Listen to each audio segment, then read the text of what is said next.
What's up, everybody? Welcome to a brand new episode of the 5280 podcast on the MHRT network.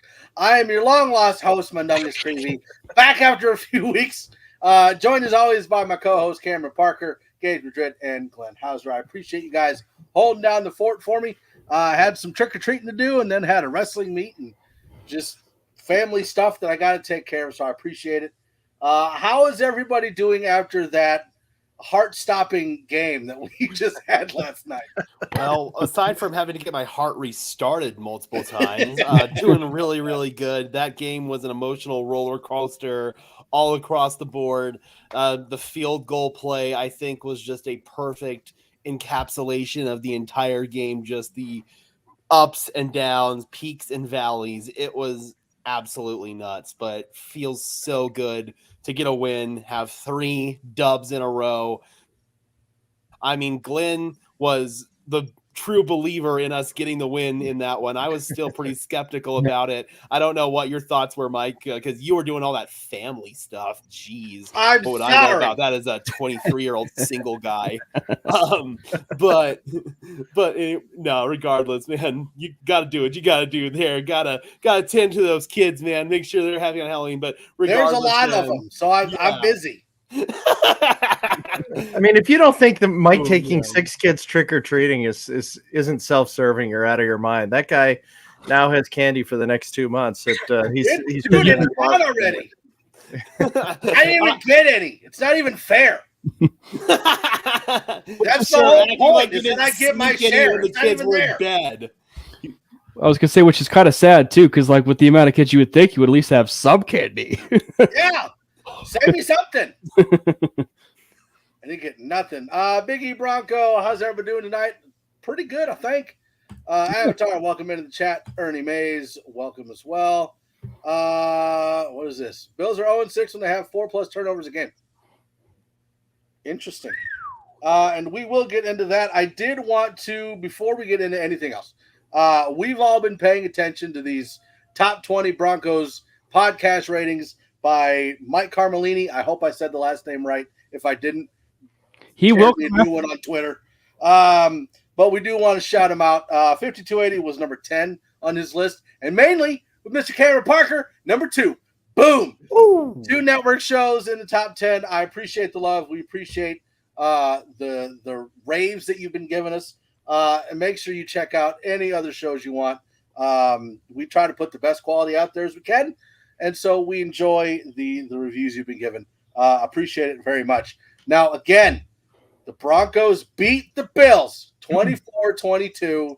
Broncos are leading almost the entire game until we get to the fourth quarter. The Bills finally take the lead. And good God, they bailed us out twice. I mean, yeah, they did. But I think that's the nature of that game was – it wasn't necessarily, there were some self-inflicting wounds by the Broncos, but like that's what made this game so incredible was the Bills did not deserve to win that game, and they didn't win that game, right? And at the end of the game, like as it was winding down, people can put blame. I know that there's a viral tweet going around, of Riley Dixon and whatever was on his hand or whatever. Yeah. Yeah, but like people can point to that and, use that as an excuse, but there was still 12 men on the field. And, I mean, like you can use that as an excuse all you want, but there was 12 men on the field, and that's not going to stop you from having 12 men on the field. And the fact that he missed it, frankly, was a good thing. And they had 12 men on the field because it allowed Lutz to reset and kick the game-winning field goal. So it absolved, of course, a really bad night for Will Lutz. It was his worst night as a Denver Bronco, but also was his best night in the case of he was able to redeem himself, at the end of the game. But all in all, it was a tug of emotions all game long. And the thing about the 12 men on the field, they were 12 men set. They did not. It wasn't like they were crisscrossing, running changing personnel like the Broncos were doing. Those guys were set, and I mean, the Kyle Brandt, the fact that he was on the air on the Manning cast while that was happening was gloating. And then he refused to even count the 12th guy. If you notice, he goes, "Oh, there's 11." Yep. And then he goes, "What if they miss it again?" Yep. Like, man, Listen, that- we all have our favorites, and Kyle has an affinity for the Bills. He has gone after Russ. I used to be a real big fan of Brant's just because I think he's great at what he does, but he's been pretty nasty about the Broncos and Russ since Russ's tenure started in Denver. But what a finish. I mean, the fact that Lutz actually it couldn't have been more down the middle, a perfect kick. Boy, I went from being one of those guys that for the first time in my entire life as a Bronco fan, I was going to be fine for the team. Just if they lost, I wasn't going to, I would get over it because we were closer to, getting that pick that we possibly need. And, I'm ashamed of myself for even feeling that way, but because 3 weeks later, it's a whole nother story. We're on the cusp of being in the playoff hunt. And, we have some very winnable games coming up. Yeah, and the look on Kyle Brandt's face will sustain me for at least the next 2 seasons when they made that second shot on the field goal. Yeah, I'll be happy forever. Eat it, Kyle Brandt. Eat it. Broncos live in his head rent free, man. I swear to God. Yeah. Well, and I think the thing that was just so great about the entire game, and of course with the whole Kyle Brandt thing, was even during this whole process was like the Broncos took the lead. They took the lead with Kyle Brandt during that interview, and of course near the end of the game. Mm-hmm. And then, people may not remember this, but that's the last time the Denver Broncos beat the Buffalo Bills was in 2007 on a running field goal as time was expiring, with Jay Cutler, Brandon Marshall, Javon Walker, Jason Elam kicks the field goal to walk off the Buffalo Bills in Buffalo. Mm-hmm. And what do the Denver Broncos do against the Buffalo Bills? They do the running to the clock as time is expiring twice. And that second time was exactly when the Broncos beat the Bills to get the game winner. It was just such a crazy game all the way around. Jake Bryan says he's been to a lot of games. Last night was the second worst as far as kicking weather next to the 98 AFC Championship. I got to agree. I really don't blame Riley Dixon for dropping that ball. It was really windy, really cold. The ball's really hard. I know it's his job, but come on. There are times I only blame him for fumbling the ball after that. What did he fumble it on? Did he just drop it? Did he knee it? I blame him for that fumble. I don't blame him for not holding the ball. And then Lutz, he'd been perfect except for the very first one he missed in the very first game. He's been perfect since. Everybody's allowed to miss one or two. I get it. Yeah. Mm-hmm. So shout out to Jeff Bryan though. He's very hardcore. He was in Orchard Park for the game last night, drove back to Maine overnight, and was at work this morning first thing. That's pretty hardcore. Wow. That is hardcore, man. Dedication. Yeah. So the next thing I want to go into is there was some fallout from the game last night. Ken Dorsey, who's the Bills OC, was fired this morning. And I honestly don't. You can't blame all that on Ken Dorsey. No, you cannot. That's definitely it's not my fault, it's your fault. So you take the hit so that I don't have to. Yep, scapegoat written all over it, man. Ken Dorsey definitely had a couple of bad play calls here and there, but Josh Allen was consistently putting the ball in harm's way, playing hero ball. The Bills, yes, they did. They actually committed to the ground game a lot more than I've seen them throughout the course of the season. But again, man, I feel like somebody had to fall on the sword there. It wasn't going to be Josh Allen, of course. So it has to be Ken Dorsey. And I think we have to have the conversation about Sean McDermott. Mm-hmm. Is he the John Fox to this Buffalo Bills team? Yeah. If people think that the firing of Ken Dorsey is going to absolve the pressure that is on Sean McDermott, they're fooling themselves, because Sean McDermott is 100% still on the hot seat. And people even said, obviously not just us, but people in the national media, you hate to say it, but the people down there at Good Morning Football actually had this conversation. But they had this conversation about this is a make or break year for the Buffalo Bills. And you get the feeling like this is truly a make or break year for the Bills, because it is certainly possible that, the Bills just break everything off and just offload everything and just, rebuild, with what's going on. Obviously there was some turmoil that had been going on, at least reportedly, between Josh Allen and Stephon Diggs, and who knows what happens with some of those other players. Right. And I think that what's so crazy is that despite all of that, they have a high prolific offense, and, but there's no identity, right? And it feels like there's no identity with that team, which is kind of crazy to say. And, I do think the John Fox comparison for Buffalo is rather spot on. And I know that there were some rumblings, of course, with probably Bill Belichick today, finding a new team. I wouldn't be surprised. People maybe say Vegas or the Chargers. I wouldn't be surprised if the Bills even, do the unthinkable and just move on from McDermott, knowing the fact that they can probably get Bill Belichick. Yeah, but how cold is it going to be when he sneaks out of someone's house in Buffalo with his shirt off? I mean, we at least know it's hoodie weather. Yeah. Oh my God. What's interesting though is the defense has been the portion of the Bills that has been really decimated by injuries, but they had a very good game last night. They a lot of pressure. Russ was running himself ragged on a number of different occasions. So the defense wasn't the issue. I don't think I've ever seen a team whose window is closing faster than the Buffalo Bills. Yeah. Usually there are a few years where they have that opportunity, and it seems like it's like this at this point. And I don't know what's going on. Any of the team tightness that they had last year after the DeMar Hamlin situation is completely gone. That just seems like a team that's totally lost. Yeah, I was going to say, and you almost feel, you hate to use the word, but you almost feel like the Bills are cursed. I mean, this is also a team that went to 4 straight Super Bowls, right? And didn't win a single Super Bowl.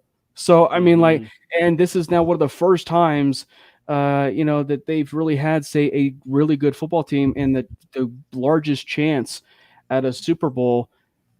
And even then, it seems like they can't even sniff. And I feel like it was Maddie on Mainly who made a really good comparison on this, that Josh Allen may win a Super Bowl, but it feels like maybe Josh Allen is the the Ben Roethlisberger to the whole Joe Burrow and Patrick Mahomes, right? Because people are making the whole debate that, it's the Manning and it's the new Manning and the new Brady basically matchup, right, between Mahomes and Burrow. Allen may actually find himself in the Roethlisberger conversation because he's the guy that's completely forgot about, but the guy that you just don't know if he's going to get over that hump and win that Super Bowl. And he might actually win that Super Bowl, but you just don't know when it's going to come. What's hilarious about that too is they have such similar play styles. I mean, you think about them both as big guys who are trying to extend plays, especially Roethlisberger in his prime. Man, there's so many similarities between Allen and Roethlisberger. That's actually a really interesting comparison to that whole situation. So I kind of want to break down the game a little bit, and I want to try to be as fair and unbiased as I can. I don't want to just be like, "Oh, the Broncos are awesome," and then not they are anything tangent, right? But I do want to try to look at the good and the bad, right? So I wanted to ask about the offensive line, because the offensive line did have a lot of penalties. The offensive line were letting people through, but was that an offensive line issue? Was that a Russ running himself into sacks issue? Or is the front seven of the Bills just that good, which includes Von Miller, by the way? I feel like you have to give kudos to the Bills front seven. I mean, they definitely have been. They're one of the top defensive units, and at least before the season started as far as front seven, and they not really played up to snuff. But I mean, I think all things considered, though, with the way that the Broncos offense and offensive line played on the offensive line part of it, you have to give them their flowers. Like, they played pretty well, all things considered, especially as the game was wearing down. I mean, you saw Javonte really start to wear down that Buffalo Bills front seven. And so I think that it was a mixture of both, if you will. I feel like it was 50-50 to where the offensive line, they were doing rather well in both the passing game and the more importantly, the running game. But also, I think it's probably the way that things were schematically done from Sean Payton's perspective, which is the short passes to the running back, the swing passes, those types of ideas and those types of plays are always to help, mitigate the pass rush. Right. And so I think that it was just about like, how can we best mitigate that against the Buffalo Bills? And so the Broncos did it at the best possible way that they could, but also the Buffalo Bills still were finding ways to get home with Russ because he does hold the ball too long. And that's his MO like that. Yeah. Mm-hmm. I totally agree. That in agree. Seattle too. So. Yeah, that's just always been who Russell Wilson is. But yeah, I totally agree. I think it was kind of a culmination of all of the above, man, for sure. Yeah, and sorry, I think one of the things that was most concerning to me is I think the whole season, Cushenberry's been having a really, really good year. But he got a couple false starts, he got a couple holds. So that's why I wasn't sure, was it schematically an issue? Was it that he was just getting it taken to him all night? Like what was the issue where now all of a sudden after a bye week we're starting to see offensive line penalties, whether it's false starts or holds or the false starts, that's just something that's easy to clean up. You have to get more streamlined with the cadence and all the pre-snap stuff. You have to be on your P's and Q's with that. That's just mental stuff. You can't have illegal snaps if you're the center. I'm assuming that's what the false start was. The illegal man downfield, that was one where Russell Wilson was extending the play to his right. Cush got downfield, but that's one where it's like, okay, you want Russell Wilson to be a little more timely deciding to throw that away, especially if you're looking downfield and you're like, oh crap, one of my eligible receivers in my vision here is an offensive line, and I got to get this ball out before they notice he's downfield. And so that's just little things like that, man. I definitely feel like the Broncos kind of shot themselves in the foot in that regard. What is the purpose of illegal man downfield, by the way? A dumb penalty, isn't it? I mean, I just don't understand why it can't just be a free-for-all. It's like on the same level as taunting, right? I feel like it would have to be like there's a certain threshold that you have to cross, right? And and once you cross that, that's when they'll call it. But like even then, you could kind of be a little bit lenient at times. Like if it's like it almost to a certain extent is like the defensive backs rule, like the illegal contact rule, right? Like if you're within 5 yards, in terms of the illegal contact. But even then, it feels like they're playing, or they're having illegal contact, but they're still calling it, and it's within 5 yards. So it's kind of like that gray area from the refs. That it's like, well, what truly is the interpretation? And until we actually get that answer, and again, it's from the referees, we won't know.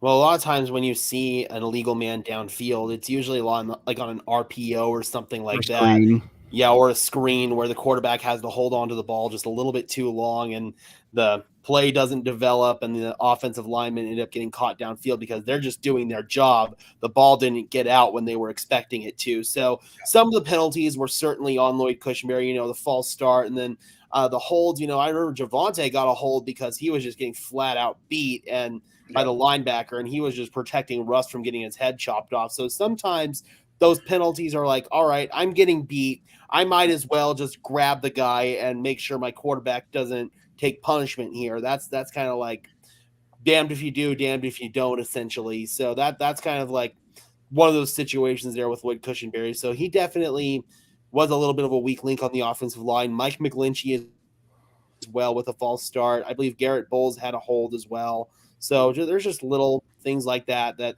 offensive line has been pretty solid on the year. And to Cam's point, they did play pretty well as the game went on, especially in that fourth quarter. They were really, really good in the run game. I thought they were mauling guys. And I thought, unfortunately, as we started to pivot a little bit farther away from Jaleel McLaughlin and started really leaning into Javonte Williams in the fourth quarter, that's where I kind of felt like the run game started to develop a little bit more of a spark. There were some points where Jaleel McLaughlin, it was 2 yards in a cloud of dust for him. There was a point that Cecil Lammy and Andrew Mason were making on Orange and Blue Today, their podcast, and they were talking about how with Jaleel McLaughlin, there are times where you can how you doing, Ray? There are times where you can kind of tip off hey, if he's in the backfield, he's probably getting the ball. Yeah. We need to start utilizing more play action packages with Jaleel McLaughlin, maybe 2 or 3 tight ends on the field, leak one of them out to the other side on a bootleg. They'll probably be wide open with plenty of space because the defense is cluing in on Jaleel McLaughlin. So there were some schematic issues that I definitely thought were present in that game. The ins and rounds with Marvin Mims, nothing good has come from that this whole year. That alone killed a drive. The penalties were a big problem, especially, first down penalties. It completely killed your momentum on second and third down, and you're not going to recover when you're in long yardage situations. And way too often last night, the Broncos found themselves in long yardage situations, especially in the first half. Yeah. There was one offensive lineman that Gage you didn't mention, and that's Quinn Miners, and he was an absolute beast. I mean, this is a guy that I hope the Broncos have him for 10 years, 12 years. I think he's something special. He brings excitement, strength, nastiness. I mean, just a true asset to this line, and we got to extend him. I've seen stories where people say that we probably don't have the money to do that, and I think you find the money. Well, and I think that the point is, do you not know who our owners are? Exactly. They'll dust up some of the money. Don't get me wrong. They got the cash. So Biggie Bronco is saying, as far as the ineligible man downfield, I think it's more for safety on the offensive linemen, so somebody doesn't take out their knees or something like that, which I get. Yeah, still think it's stupid, but I get it. And I did. Gage was talking about using Jaleel McLaughlin more, and especially instead of the Marvin Mims end around stupid thing. There was that play where Russell Wilson dumped it out to Sutton on the right side, and then as like an outlet. I don't know if that was supposed to go there. My question was, why was it Sutton and not McLaughlin? Like, that's what McLaughlin's for, isn't it? I think those kind of things. Well, I was going to say, I love the idea. I just think that the way that maybe it was the first time we had seen this, and it was maybe the first time the Broncos decided to run that in the game, and so the communication at that point probably was not the best, because it did look kind of faulty in the start, or from the start, and because it did seem, when Sutton caught that, like, he was just dead to rights, like, or maybe that's something too, and maybe to the Bills' credit, like, they saw a glimpse of something like that, where the Broncos are going to run something like that, and they never had before. So that could be just smart coaching too from McDermott. But I know that was the first time I had seen that before. I thought it was really creative. I think that it's something maybe you could do with a guy like a Marvin Mims or a Jerry Jeudy for that matter. Maybe not a Courtland though. But to Jaleel, maybe they probably could. I don't know. But again, you don't want to tip it off again, because that's the problem that ran with Philip Lindsay. Like, the moment he was in the game, you knew exactly what was coming. Yeah. And speaking of Courtland Sutton, that catch in the end zone. Oh my God. Chef's kiss. Yeah. Chef's kiss, man. First of all, just credit to Russell Wilson. It was initially a play designed to hit either Michael Burton or Javonte Williams in the flat. Both were covered. He had Shaq Lawson right in his face, able to do the spin cycle, get out of it, and he just lobbed that one up to the corner. Courtland Sutton was open. He was like, all right, I'm going to give Courtland a chance here. He runs under it, and it reminds you so much, just like Cam was saying pre-stream. I can't remember if we had started or not, but it was so much reminiscent of the Tyler Lockett reception in 2019 on Thursday Night Football against the Los Angeles Rams. Very similar type of throw from Russell Wilson, just absolutely elite quarterback play. And then Courtland Sutton with the awareness to get both feet down. That's the definition of a proper toe tap. It was awesome all across the board. I have a play breakdown of it on Denver Broncos Syndicate. Like, that is the vintage Russell Wilson that we traded for and gave up $250 million or whatever it was guaranteed for plays like that. That is exactly the kind of production we want to see more consistently from guys like Russell Wilson and Courtland Sutton as well. And when you look at that play, Burton literally runs right past Chuck Lawson. It was, I mean, and the fact that when Rust was scrambling around, that he went to his left and still made a pass like that. And then Court, who just continues to amaze this year. I mean, he's got to be our offensive MVP. I would think easily, right? I mean, just an incredible effort. It was so fun to see all the shout outs on Twitter to Court last night, including Nate Burleson, so he, that's easily the catch of the year. And it's probably one of the top 5 catches I've ever seen in my life. Yeah. I think, didn't they say was it, somebody said it was the most improbable completed catch in NFL history, right? It was really low. I think Next Gen Stats had it like under 3.5%, like as far as the probability of that being a catch. And it was like, that's just that this is when it gets, and we had the conversation pre-recording, but this is when it's going to get fascinating in terms of the play with Russell Wilson, because that's the play that epitomizes him. That's the play that you signed up for. That's the play that you never got with that bald-headed guy who was Aaron Rodgers' best friend, Nathaniel Hackett. Like that, you never. Man, I was going through so many ball people. Like, who are you talking about? They're all idiots. Oh, trust me. That guy would have lost us that game yesterday. You never would have seen that with Nathaniel Hackett. Never would have seen that with Nathaniel Hackett. And I mean, again, you never would have seen him run Russell Wilson as much as he did. And the fact that you get the creativity, you get the outside the pocket, that is the identity of what this Denver Broncos team is going forward to from that Packers game.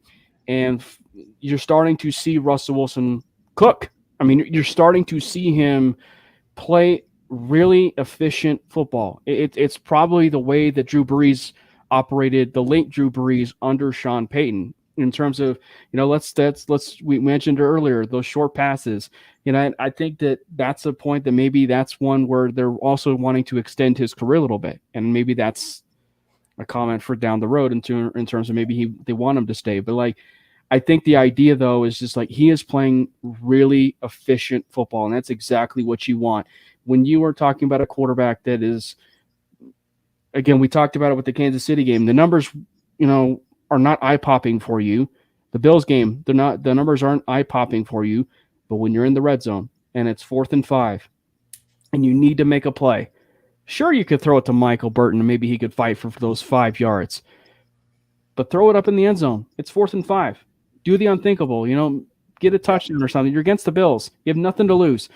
And, he made a play that is going to be remembered for a long time. Engage's breakdown, and I encourage anyone to spend, it was less than 5 minutes, and you really did a very concise breakdown, Gage. It was great. One thing that you mentioned is something that really cannot be overlooked when it comes to Russ's performance this year is the weight loss, dropping the 15 to 20 pounds. He last year, not only would Hackett have prevented him from making a play like that, his own build would have prevented him from doing the same. Kudos to Russ for just adjusting, his fitness, adjusting his mindset, buying totally into the Peyton way, so to speak. Mm-hmm. And it's working. And I know he's getting criticism, but I mean, I'm looking with my own 2 eyes, and I'm happy with the way things are going, with this team. And I think we're heading in the right direction and some real good opportunities to get some wins. Yep. Yeah. Jay Bryant says no batted balls. Peyton's been putting Russ in great spots. Perfect. He has. Perfect. He has this. I think, again, we have to really put a feather in Sean Payton's cap here for just how well he's been doing, putting Russell Wilson in the best situations for him to be successful, limiting whatever flaws Russell Wilson has displayed in the early part of the season and last year as well. Sean Payton has done such a good job of covering that up and doing what Russell Wilson does do well. That was something that Nathaniel Hackett was horrible at. And again, I think we can now finally start giving Nathaniel Hackett a lot of criticism. The national media is really starting to come around to this whole idea. Maybe Nathaniel Hackett sucks. Yeah. The Jets offense has been incompetent the past several weeks. And it feels like the Broncos and the Jets are currently heading in completely opposite trajectories, where the Broncos are climbing and climbing, and the Jets just continue to fall, and it's kind of at the top of things you love. The Bills and Jets should have just switched. Like send Hackett to the Bills, Dorsey down to the Jets. And if there is any other takeaway from this game to continue the point of Sean Payton, that game against the Buffalo Bills, and even forward to the Kansas City Chiefs game, a couple weeks prior, that game last night is exactly why you trade a first-round pick for a head coach. It is exactly why. When you have those two kicks that are racing against the clock, that is the definition of a well-coached football team. Yeah. So kudos to Sean Payton, kudos to Mike Westhoff, the legend himself, for getting that team, in position and getting them in really good situations all night long. And Sean Payton he's been a huge success right now, and he's a huge reason why. He may be the biggest reason why the Broncos are 4-5 at this point. And oh, by the way, I hate to bring it up again, but the Detroit Lions under Dan Campbell were 1-6 before they turned it around. And Dan Campbell, as we know, is a Sean Payton disciple. And the Broncos have now won 3 in a row and are 4-5. So it is not out of the realm of possibility that the Broncos, who have clearly found their identity, they are on a roll. And Kay Adams said it herself after the game. She quote tweeted her own message. She goes, "And scene." Yep. That was fantastic, man. That was absolutely fantastic. Kay knew, man, just everything had been kept under the radar from the national media in terms of the momentum that the Broncos were starting to build. And now it's been exposed on national TV, and just, I think, a perfect microcosm of how well coached this Broncos team is. You look at the game management, the difference in the game management from week 1 last year at Seattle, the Bosch clock management from Nathaniel Hackett, having him comfortable with Brandon McManus going out there to kick a 64-yard game-winning field goal, to Sean Payton's clock management, where you're using your timeouts, you're using every second of clock that's available to you, and then you run the damn field goal unit out, both to end the half and to end the game. You execute it almost to a T, aside from obviously the miss at first. The thank you, Bills, for having 12 men on the field. Yeah. I mean, if you want to talk about a coach that should have been fired, their special teams coordinator is somebody that could have easily gotten the axe. Or probably should have instead of Dorsey. Yeah, seriously, if you wanted to fire somebody, that alone, despite all of your flaws and all of Josh Allen's blemishes last night, you would have won the game if your special teams coordinator was on his P's and Q's. And kind of what Richard Sherman had alluded to, there was no reason for the Bills to have 12 men on the field there. You just run the 11 guys who are currently on the field. They get set, and they're doing field goal block duty. That's what happened in the first half. There's no reason at all why there should have been a 12th guy on the field there for Buffalo. That is a clown show. Cannot happen. Yeah. So I kind of want to continue with the Russell Wilson talk. Like, we talked about it before we went on air, and we all were going to do the same thing. When we were losing, we were 1-5. There's no way they're going to let Russell Wilson come back. He's gone after this year. They're not going to pay the contract. But Glenn sent us a little snippet from Twitter in our little group chat with where Russell Wilson ranks this year. Mm-hmm. Passing touchdowns, he's 3rd in the NFL. Passing touchdowns per attempt, 1st. Passing touchdowns, interceptions, 2nd. Passer rating, 4th. Fourth quarter comebacks, he's tied for 1st. And game-winning drives, tied for 2nd. Now, me personally, I think Russ has changed my mind. I don't think that the owners really care about his contract because they've got all the money in the world. Who cares? I don't think they care. I think that instead of drafting his replacement for next year, we draft his understudy for 2 years down the road. Isn't that the same thing? Like, if they're drafting his replacement, there's still depends on how you look at that. It's not immediate replacement. It's okay. Let him learn under Russ and then move on. Yeah. So, I mean, again, though, the only point that I have to counter that is there's only so much salary cap magic and sorcery that you really can do. There is a point where the salary cap is going to come into play here. And if you do, let's say, restructure Russell Wilson's deal and give him more guaranteed money down the line to get some immediate cap relief, that's only going to cause more and more issues. You're kicking the can down the road. Eventually, you're going to have to pay the piper. With Russell Wilson, I think there are two separate arguments that can be made here, and I'm quoting a tweet from Joey Richards that I couldn't agree with more. There are two arguments that are trying to be made right now. Is Russell Wilson worth the contract versus is Russell Wilson a quarterback you can win with? Mm-hmm. I think a lot of people can agree Russell Wilson is not worth the contract, especially in the next coming years when his cap hit's going to be $57 million. That's when it's going to be a bit of a conversation that we're going to have. But I think Russell's also proving right now that he's a quarterback you can win with.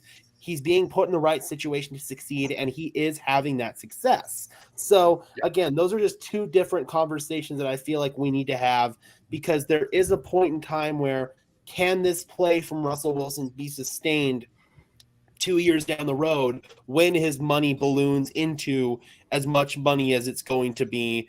What is the conversation do we have there? Do we approach Russell Wilson and say, hey, how about we give you a 2-year deal with guaranteed money all across the board? That way we're not completely, cash strapped in a couple of years if this whole operation goes south. I think that's a conversation that should be had, but I will also fully endorse, under the right circumstances, Russell Wilson being back here next year, because he is playing well enough to do that. Yeah. And as Mike reads those statistics, I don't think any of us is suggesting that Russ is a top 3 quarterback in the NFL this year. Yeah. But what it does tell us is this is a guy that got absolutely destroyed, had a rough season, his worst in his entire career last year, to the point where they're doing a countdown as to when he has more touchdown passes than bathrooms in his home. I mean, it just the guy was just absolutely the entire season. Yeah. And for him to bounce back, have 18 touchdowns, 4 interceptions, have the team back to the defense has played obviously, lights out, but we're 4-5. He's not making mistakes. Mm-hmm. He's not the one making errors out there. Does he hold the ball to a little bit too long? Yes. I mean, is he doing things? Is he perfect? Absolutely not. But if you asked any Bronco fan that to have Russell Wilson be 18 touchdowns and 4 interceptions at this stage of the season, there's not one that would say that's unsatisfactory to me. Yeah, I think statistically he's projected to have around 34 touchdowns and under 10 interceptions, which that we talked about his stat. We talked about his stat line before the season, and we said that actually a 35-9 stat line, we will gladly take that stat line. And I think with Wilson, I think both parts of it can be true, and you touched on it, Gage. I think that it's about his play, and that you can win with his play, but also are you so much so sold on the idea that you feel like you can move on from him, to get possibly an upgrade, right? Because that's the point, is getting an upgrade. I think the other point of this too is, with the way the Broncos are running this offense, are they running this offense simply because of Russell, or is this an offense that they feel is good long term? And I say that because if that is the case and they feel like it's something that is efficient long term, maybe you do consider bringing Russ back. But by that same token, there's also the point of, well, anybody could come into that system and work that kind of offense the way that things are currently constructed. So I think that there's just so many different directions you can possibly go. The thing is when you beat Kansas City, when you beat Buffalo, you're already putting so much on the resume that you are going to have to be back, right? And so I think the trend is already upwards to the point where Russ is going to end up having to come back here. The question, of course, is that contract. And I think the other underlying point within this contract is, let's not forget about there's a guy in this building, in that Denver Broncos front office, who has actually done a big restructure before. Not a Russell Wilson type restructure, but a big restructure before. I think let's not forget about what he did for Teddy Bridgewater. When Teddy Bridgewater had that massive contract with the Carolina Panthers, it was like three for like 90 or something. Like it was a $30 million like a year deal, and he basically scrapped that entire deal in 3 quarters of that deal, basically making it a 1-year deal when Teddy Bridgewater was here. And of course, the Broncos later moved on from him. So it's not like George Payton is new to that whole situation. It's a matter of like, let's have this conversation of, okay, do you feel like you need to restructure? And we've had this conversation before that if they go out and draft that quarterback, you have to have that assumption that Russ is going to restructure or not restructure. Yeah. Mm-hmm. So as we go from the offense and Russell Wilson, I want to move into the defense and kind of talk about another person that has been under a whole lot of fire on the defensive side of the ball with the Broncos, and that's Vance Joseph. Now, there was a big conversation being had about Vance Joseph. Nick Ferguson was talking about it. Mario was talking about it. And there were people commenting like, we need to apologize to Vance Joseph. Me personally, I don't think we need to apologize because for the first 5-6 games, the defense was horrible. Like it was historically bad. But I do like what Mario said, where instead of apologizing, we thank him. Like, thank you for sticking around, fighting through what was happening, and helping to change it and fix it so it's where it is now. Like, at this point, I don't foresee any coaching changes in the offseason. Who would have thought? Right? I mean, who would have thought that after that Miami game, Vance Joseph went from hot seat to cool seat. Yeah. And not just that, but like cool, so much of a cool seat that we actually might retain you. Like we actually might retain you after this year. And, that's an important thing too. Like that's an important thing to bring up with Sean Payne is the longevity of a coaching staff. When you have the longevity of a coaching staff, it grooms the players. It grooms the players with the system that you are running, something that the Denver Broncos don't know too well in terms of all of that. And so I think when you have that kind of consistency, it really will, I think, help out this team. And you're already starting to see the benefits of this. I mean, the way the team is rallying around it. And, there were really 2 moves, aside from the whole Vance Joseph thing that turned it around. There were 2 moves that were made, and that was Baron Browning being inserted into the lineup and Justin Simmons being reinserted into the lineup. Both of those guys being reinserted there has really just calmed things with that defense, and you're starting to see them play fast, furious. There certainly weren't like hardly any sacks last night, but you saw pressures. You saw, the QB rushes in terms of like Nick Bonito and Baron Browning. And ever since Baron Browning is back, his statistics are absurd, by the way, if you go look it up. But Bonito and Browning go look at, obviously Pro Football Focus is hated on, but if you actually go look at some of the statistics, but like they're one of the more efficient pass rushing duos in the entire NFL. So, I mean, like Vance Joseph clearly is finally getting his team, the defense, the players in the right situation, and they are reaping the benefit of it in winning the turnover battle and everything. Yeah, I was going to say, that's what I was going to say. You're looking at a defense that allowed no touchdowns versus the Chiefs and had 4 turnovers against the Bills. 2 picks, 2 fumbles. Yeah, that was huge. And just to build on Cam's point a little bit more, some of the other moves that were made, obviously, Jaquan McMillan being inserted at nickel, absolute. It's actually McMillian, right? It's McMillian. Yeah, because he's going to get paid McMillions of dollars, baby. But yeah, no, Jaquan's been absolutely fantastic at nickel. And then obviously Fabian Moreau as well had that pick on Josh Allen. He's been really great on the boundary. On the interior defensive line, we've been seeing a little bit more Mike Purcell as well, kind of pivoting away from some of the Jonathan Harris experiment. Just some of these personnel changes that we've been making has really made a massive difference in terms of this overall defensive production. And the credit goes to Vance Joseph for working through that mud and determining what personnel is going to work, getting some guys back from injury. PJ Locke as well. That's another conversation we're going to have. Unfortunately, PJ got injured last night, but depending on the status of his health, we're going to have to start talking about, is he going to be the starter at safety, or is it going to be Kareem Jackson, who is activated today? That's just what I was going to bring up based off of your video you just released. Let me make one other point too, is, George Payton also traded Randy Gregory and they got rid of Frank Clark. And what that showed is, young guys, we believe in you. We believe in you more than we believe in these other high-priced, players that we're going to be paying anyway. It's Ray's asking, how is Zach Allen doing? Haven't heard much.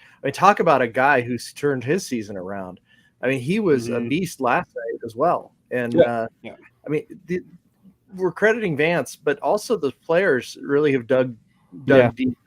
They were hearing it. They were always the guys that were, as the team has struggled in recent years, it was the defense that was keeping everything together.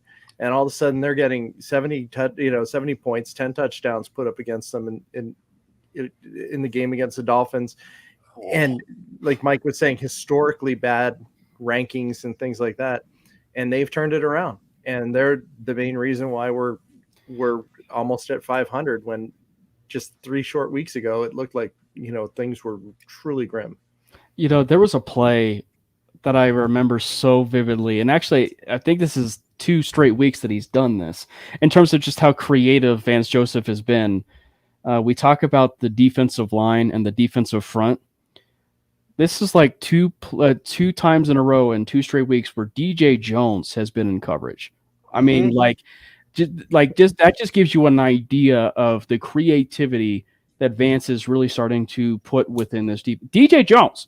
Let's process this for a second. DJ Jones, a guy that's over 300 pounds, who definitely is far more athletic than people give him credit for, in coverage, covering like a running back or a tight end, and that running back or tight end not going anywhere. It was running back in the open field. Yeah. So it was an insane play by Jones. And you hate to say it, but it almost re-brings in your mind what could have been with a guy like Jarrell Casey. The Broncos traded for a guy like Jarrell Casey, and look on your face. And unfortunately, hit me right in the heart. Yeah, it did not pan out. And the moment he even got I think he only played 3 games or something like that, and then he tore his ACL, tore his Achilles or something, and they decided to move on because, of course, when you traded for him, you got like a 7th or something, in terms of the trade overall. So it was you might as well move on from him. But boy, what could have been. Yep. And shout out Jarrell, man. He and his family still live in the Denver area after being in Tennessee all of those years. They've made their roots here in Denver, still a very active member of the community. So Big shout out to Jarrell Casey there. But that one definitely hurts for me. I remember how excited I was when they brought in Jarrell Casey, because he was going to be such a massive impact on that interior D-line. And I just think of what could have been if we got a full healthy season of Jarrell Casey, or a couple full healthy seasons of Jarrell Casey. So, Gage, let me ask you a question before we go into the PJ Locke versus Kareem Jackson thing. Sure. Has there been a big defensive change between the first 5 games and the last 4 games? Or was it really just Vance Joseph feeling out who goes where, and the defense is exactly the same? Was there any scheme changes, anything like that? Or is it exactly the same?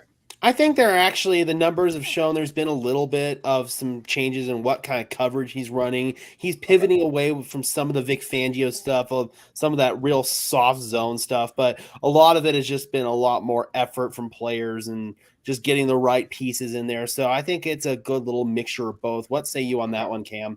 Yeah, I think it's definitely really easy to put yourself in the player's shoes, because when you play sports, I think it's really easy to put yourself in the player's shoes of, we put ourselves in the position of communicating better, which is something the players have talked about before this year. Of the communication needs to be better, and it's actually something that Justin has talked about, in terms of communication, the communication's better, and just I think it's also to a point that it's about understanding, the Vance Joseph system, and I think, to reinforce it, when you've been in Vic Fangio's system long enough, it's ingrained in your mind, and it's a hard thing to get out of. And I think that And so I think when you are now at the point where you're almost recalibrating Justin himself, right?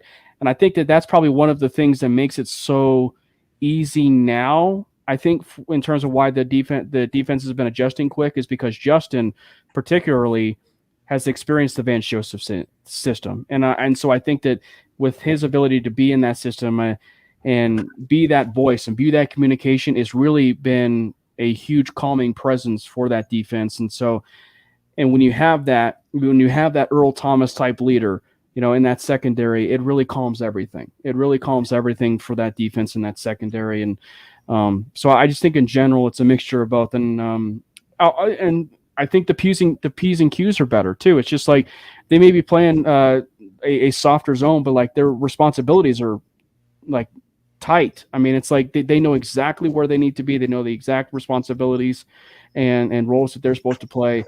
There are probably a few times that Fabian Moreau was a little too soft, right? Mm-hmm.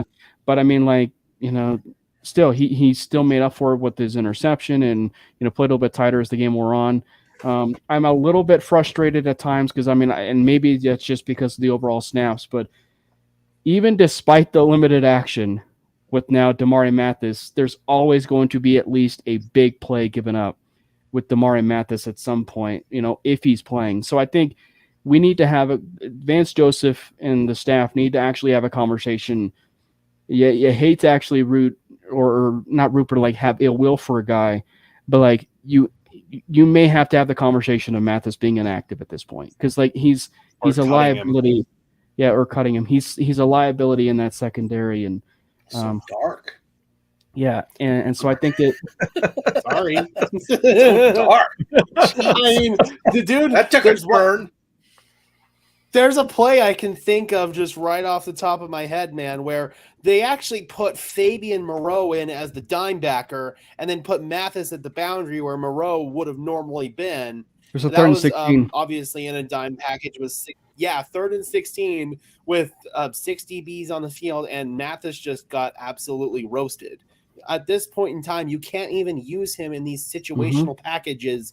He's a liability, and why waste the roster spot at this point? You can get somebody else in here, a veteran off the street even, who could do a better – hell, I'd even be more comfortable putting Traymon Smith there, and that says a lot. It really does. Mm-hmm. Which, by the way, has frozen over. But to Traymon Smith's credit, though, he's earned it. He has earned it. With his play on special teams, he has 100% earned more snaps. Yep, agreed. He's been – So I want to go – special teams like – So I want to go from that part of the secondary over to another part, which Gage, you just released a video on, where we started the season with Caden Stearns and Kareem Jackson kind of rotating in that spot. Caden Stearns gets hurt. He's out for the year. K-Jack takes over. K-Jack gets suspended. P.J. Locke comes in. P.J. Locke is playing fantastic.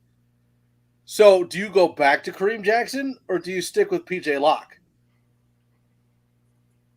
I think at this point, I want to put Kareem Jackson in that dime package like I was just talking about where they had put Fabian Moreau. That way we don't have to do any of this nonsense where we put Fabian Moreau in that role and then put freaking Damari Mathis out on the boundary. So that could solve that problem just on its own right by getting Kareem Jackson back. But no, I just feel like at this point, Kareem Jackson is best reserved in that sort of dime role, a niche player, more than your every snap starting safety. But at this point, he may be pressed back into that action, dependent on the health of PJ Locke's ankle. Yeah. To continue that point, I mean, like, and echo that, it's all dependent upon PJ Locke's health and the injury that he sustained on Monday night. I mean, but also, and it's easy to bring up Ray's point here, maybe that does open some opportunities for Riley Moss. I think what they're trying to do is that they're trying to ease him in a little bit in his first year, kind of redshirt him a little bit. You do definitely have seen him active. I really do think they like Riley Moss and like his future. It's a bit puzzling, obviously, not seeing him play or, as much. It seems like he's just found himself in terms of a special teams role, but I mean, which should not be, not familiar to him. Cause I mean, he played at Iowa and special teams was a big thing for Iowa. So I think that just overall, it's just about what those opportunities come. I think ideally, and Gage put it best. Ideally, you have to find a niche role for Kareem. Like once you find the niche role for Kareem, it'll help him better long term. It'll help him in the short term. It probably could help out the defense in the short term or long term, depending on how you use him.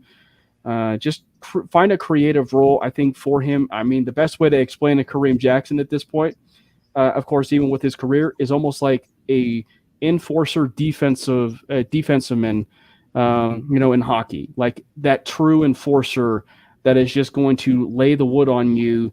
And like the moment you need a big hit to really send a message to the rest of the team that you're here and you're present and you're ready to play and you're ready to play football, Kareem Jackson is exactly that guy. Mm-hmm. Legally, of course. Legally. So, Gage, I got to ask you, because you're so passionate about the Damari Mathis, and I'm 100% on board with what you're saying, is why would we have gotten rid of Isang Bassi and kept Mathis? Does that make any sense to you? Okay, the only reason I think that happened is because if you look on the tape of the Miami game, there were some instances where Isang Bassi was just not showing effort out there. And I think him getting cut was kind of a message sender, like, hey, this crap is not going to be tolerated. So I think that's kind of the message there. And then just to pivot back to like Riley Moss and JL Skinner, I think the Broncos kind of view this as almost like a quasi red shirt year, especially for JL Skinner because he's not even been active. But for Riley Moss, I mean, they like him on special teams, but right now on defense, it's just been I don't think they're comfortable throwing him out there quite yet. Maybe it's like him not being comfortable with some of the signals being communicated out there.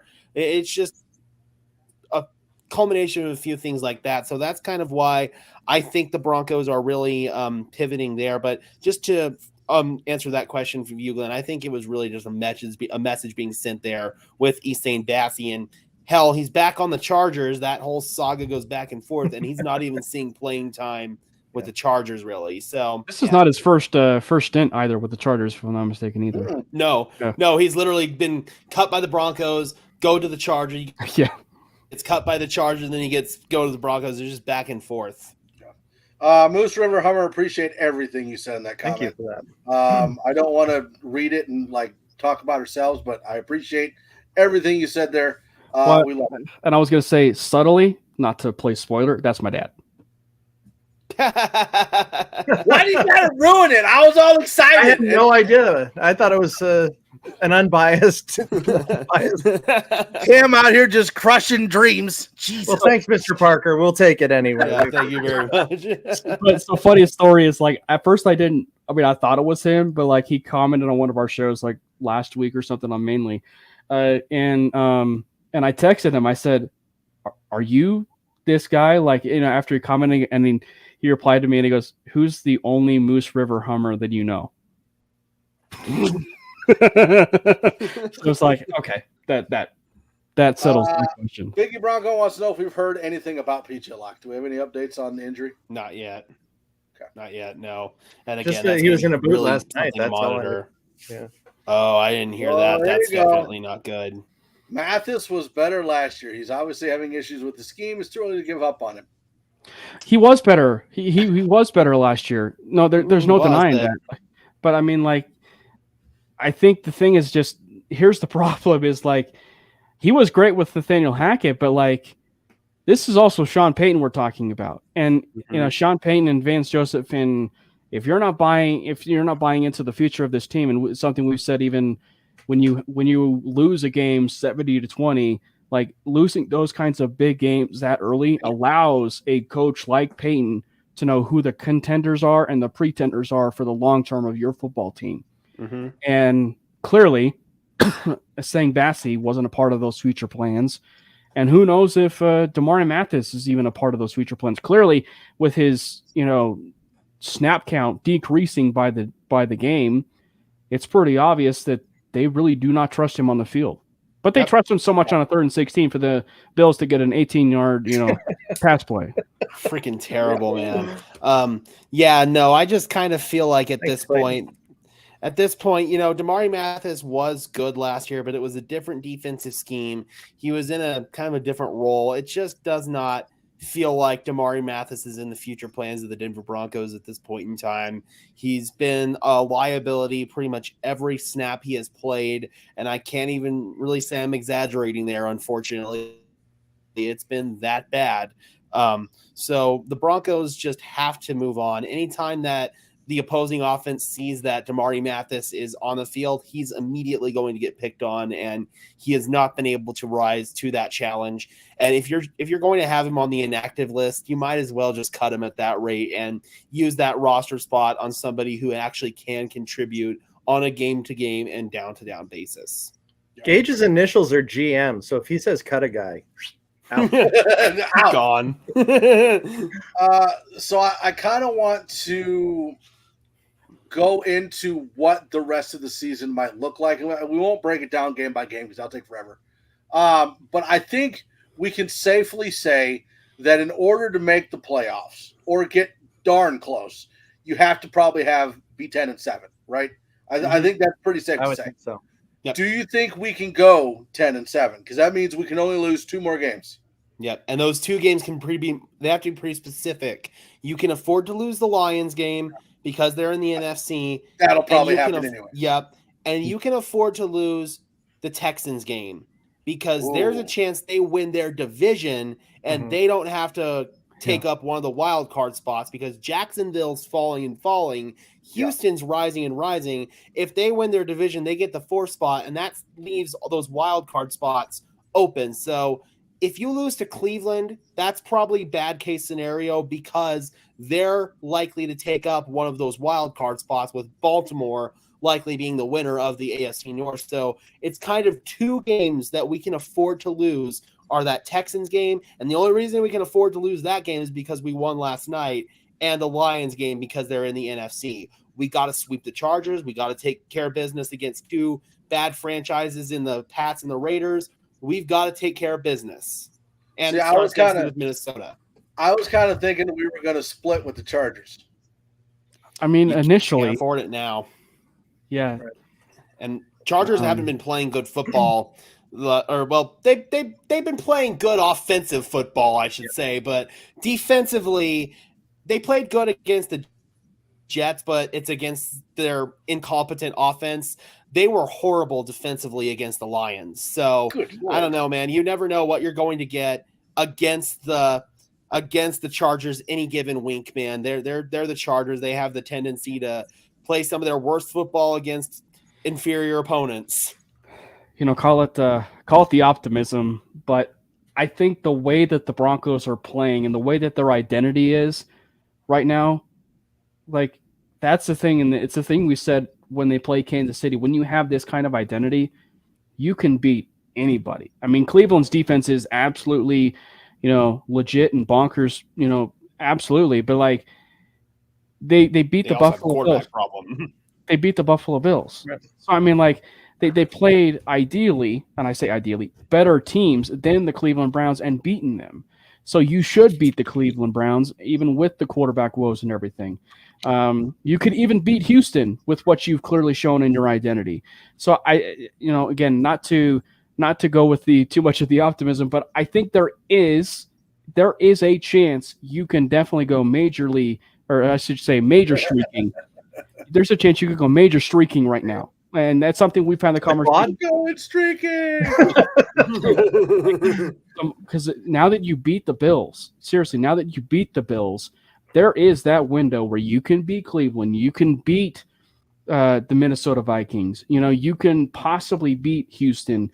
The Detroit game will obviously be tough, like Houston. The Chargers, you don't know which Chargers team is going to show up, so that could possibly be a win.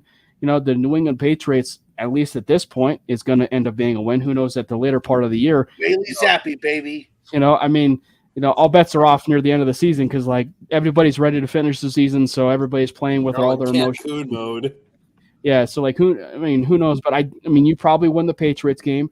So, ideally, you have to win 10 games to get into the playoffs, which is so funny to say because, like, before the 17 games, like, if you won 9 games, that at least would have put you in a really nice spot to go to the playoffs. It probably could get you in the playoffs maybe this year. Who knows? But if you really want to cement yourself as a playoff team, you've got to win 10. And you got to win both, of course, against the Chargers. Because I think, and that's a conversation piece we even had before the season, is if you can go 4-2 in your division, that is perfect. That is perfect.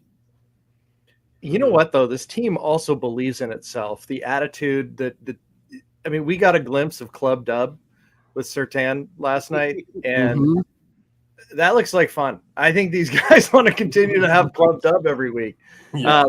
I still think that the Detroit game is going to be the hardest one.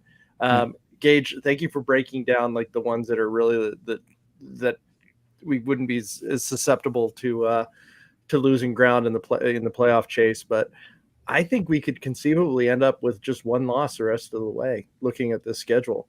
But we have to play disciplined, focused, turnover filled on the defensive side, mistake free on the offensive side. Ball. Oh, I was going to say, whoa, not turnover filled. Not turnover filled. You got to let me finish.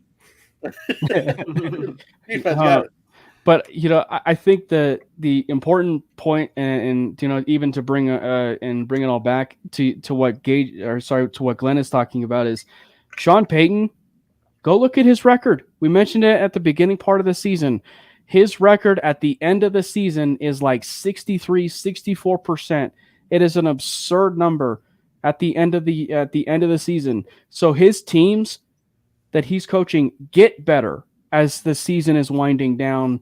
And that goes for teams that, he's coached for, numerous years. So those Saints teams, they get better as the season goes on. And so the Broncos team, they are hitting it at the right stride. So that's why I say it's definitely some, drinking that Kool-Aid, drinking a pitcher of Kool-Aid right now. But like, it is not out of the realm of possibility that the Broncos do go on a streak here and win those games. And when they do win those games, like, it's certainly possible they could only lose one game. Yeah, and I think it's going to be fun watching the Broncos and Lions. I've become a big Lions fan just because, like, it's been 32 years since they won a playoff game. Like, it's been forever. But the most interesting game in there, I think, is the Broncos and Texans. Just because, like, at the beginning of the year, this is not the Texans we thought we were going to get. Nope. But I was in on the Texans early. Good for you, Gage. I'm going to wear that badge of honor, man, because I've been a big believer in what D'Amico Ryans was doing over there. I mean, I didn't obviously foresee CJ Stroud being as good as he's been, but I bought into that Texans team pretty early in the offseason, so I'm going to wear that badge of honor. I think that's going to be a fun game. It's going to be a very electric matchup for sure, man. But, just to kind of pivot back to oh God, I completely lost my train of thought there. Well, then we're not pivoting back to anything then. No, we're not pivoting back to anything. Okay, so let me ask this question. We're pivoting back to Mike as Gage just brought things to a screeching halt. Yep, that's right. We are. If we let's say we don't make the playoffs, but we win 8 or 9 games. Are you still happy with the season? Yeah. It would depend on how they finished. I mean, it's easy to say. It would depend on how they finished. I mean, if it was they were fighting to the very end in every single game and they lost, I would definitely be happy. I think 9 wins is pretty easy to convince me that it was a pretty solid season, just because, of course, the run that they're currently on right now. But it would have to depend on how well they finish the season. I remembered my point. Were you just waving at like woo? No, I was just like, wait. I remember what I was gonna say. Now we forgot again. No, but no, I remember what I was gonna say. It was something that Mike McGlinchey has preached quite a bit overall. Just the internal belief that this team has in the group of guys that they have, the belief they have in each other. They now believe that they can go out there and beat anybody, especially after the last 2 weeks when you've taken down, on paper, at least 2 of the powerhouse teams in the NFL. Certainly that's the case with the Chiefs. I mean, the Bills have showcased some of their warts, but they're still a really strong team, man. So the Broncos have showcase their ability that they can go out there and they can beat anybody any given week. And I think that's going to feed a lot of energy into this one. But also, I think we cannot overlook our opponent that's coming up on Sunday Night Football. Before we dip out of here, we should preview that game a little bit with the Minnesota Vikings, because they've been playing some really damn good football these last couple of weeks, with Josh Dobbs coming in, taking over for Kirk Cousins after he had suffered the Achilles injury, and then Jaron Hall going down with the concussion in the Atlanta game. Josh Dobbs has been phenomenal. He's been having to learn the offense on the fly, but Kevin O'Connell's been coaching him through it, and he's been making some big-time plays with both his arm and his legs. There's a chance that the Vikings could get Justin Jefferson back for this game, which is going to add another big-time element to that. So this is an opponent that we cannot overlook, because if we want to get the streak started, we've got to win against the Vikings this week on Sunday Night Football. Or continue it, you mean? Yeah, but or continue it. Yeah, you know, yeah. And we all know that if the Broncos lose this game, it's because Mike was at the game. That's just where I was going to go. Like the biggest hurdle for the Broncos to win this game is that I'm going to be there. So that means it's probably going to be a loss. Well, the key is this time we're not going to have you come down from the stands, because that's when everything went to shit last time. You know how much you don't hear Mike's name and the word hurdle in the same sentence very often. But no, like fall over. No, really. But another thing too is that, you know, when the things were going really south, we expected that this was going to be a game that was going to be flexed out there. There's no way. The Vikings are sucking wind. The Broncos stink. You know, there's no way NBC is going to keep it. And somebody made the fortuitous decision to keep it. And with the Josh Dobbs story, guy, it's hard not to root for him. He's a cool guy. Kevin O'Connell's a great coach. I'm talking about personally, not on the field. And then the Broncos turning it around. This is a real opportunity for the narrative that the Broncos can't perform on a national stage to really change, once and for all. And I cannot wait. But yeah, Mike, stay in your seat. Well, I was going to say, or continue the trend. You had the huge win against Buffalo on prime time.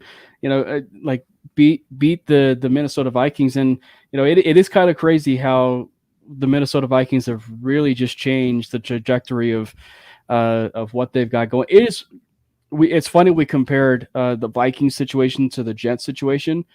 The Jets situation and the Vikings situation now officially is exactly the problem the Jets are running into, not addressing the backup quarterback situation, when the Minnesota Vikings smartly went out and got a very efficient quarterback who has really been rising up the ranks, possibly will be an NFL starter, for a team next year, possibly the Minnesota Vikings, maybe making it difficult for them do you keep Kirk Cousins, or, do you actually go on with Joshua Dobbs, depending on how he does in the season. So it's very curious. I'm very curious to see, Minnesota, what they do in terms of prime time, because again, you got to give kudos to the Pastronaut. That's what they're calling him, the Pastronaut, Josh Dobbs, and